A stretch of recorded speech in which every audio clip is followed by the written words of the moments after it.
കാലിക്കറ്റ് സർവകലാശാലയിൽ സമരം ചെയ്തതിന് സസ്പെൻഷൻ നേരിട്ട SFI പ്രവർത്തകർ വിലക്ക് ലംഘിച്ച് ഹോസ്റ്റലിൽ കയറി. പകപോക്കൽ രാഷ്ട്രീയത്തിന്റെ ഭാഗമായാണ് വിദ്യാർത്ഥികളെ സസ്പെൻഡ് ചെയ്തതെന്ന് SFI ആരോപിച്ചു. ഇത് ചൂണ്ടിക്കാട്ടി തിങ്കളാഴ്ച VC കാണുമെന്നും SFI വ്യക്തമാക്കി.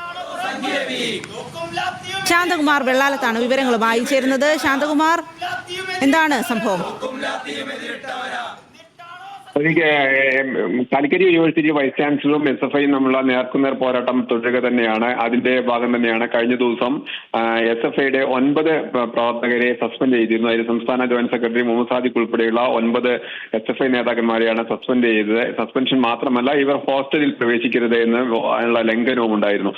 അപ്പോൾ അതെ, ഹോസ്റ്റലിൽ പ്രവേശിക്കുന്നത് അത് ലംഘിച്ചുകൊണ്ടാണ് ഇപ്പോൾ അവർ ഇന്ന് വീണ്ടും ഹോസ്റ്റലിൽ പ്രവേശിക്കുന്ന ഒരു സാഹചര്യം ഉണ്ടായത്. അത് പ്രകടനവുമായി എത്തി ഹോസ്റ്റലിൽ പ്രവേശിക്കുകയായിരുന്നു.